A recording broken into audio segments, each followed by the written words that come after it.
Mance, Rayder, you've been called the king beyond the wall. Westeros only has one king.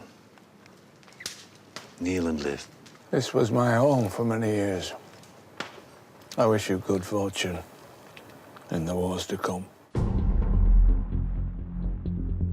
Kieran brings so much humanity to that role, and there's a reason they're called the Free Folk. For them, everything is about freedom, and they will fight to the death to preserve that freedom. And it's not just a philosophy for him, it's very much the way he has lived his life and how he'll die his death if he has to.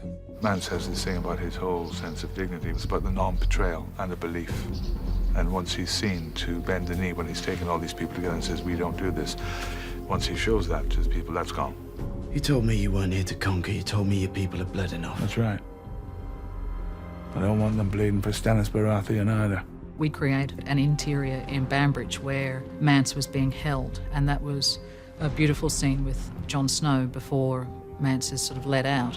When we first met, you were my prisoner.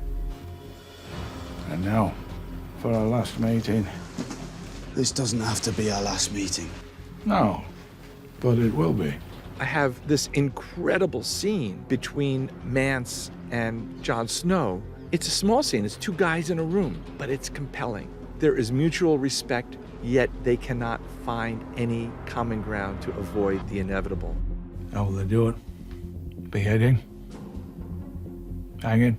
They'll burn you alive. Bad way to go. He really wants to go out with some measure of dignity. And he knows that his friends are going to be watching. He knows that Tormund is there and all his other generals are going to be there. That's kind of like the final indignity for him, is that he would die in that way in front of his friends. The stake when Mance is burned is something that was concepted. The Castle Black brothers have a very particular way of building these stakes. We've used a very similar building technique. It's a very rudimentary and simple construction. I think it's a very powerful image to see that sort of sitting there in the courtyard.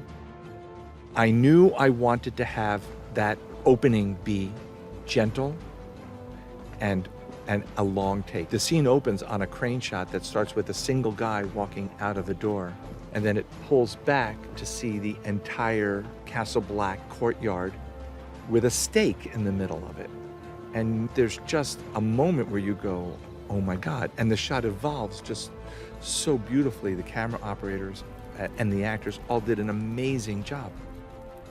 The big special effects issue there was the fire that happens, because we're constantly setting fire, constantly extinguishing it. Just a big turnaround.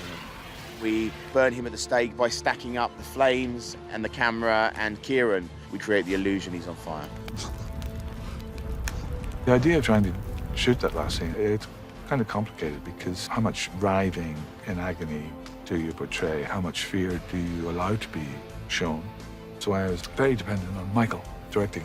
You're not connecting with another character, an actor, where you're looking in their eyes, you're listening to them, you're going with them, you're on your own.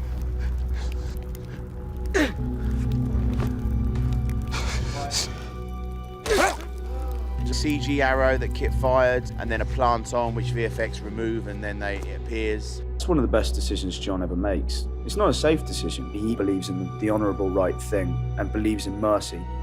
Every once in a while, these scenes come up, Mance's death scene being one of them, where you get a much larger collection of main characters together than you normally do on this show. Mance's death was one where you got to set that day and you realize that there are all these people that you know and love, and they're all actually there. It was sad because this scene represents the end of his character on the show. It's always sad to say goodbye to somebody, and Kieran as much as anybody.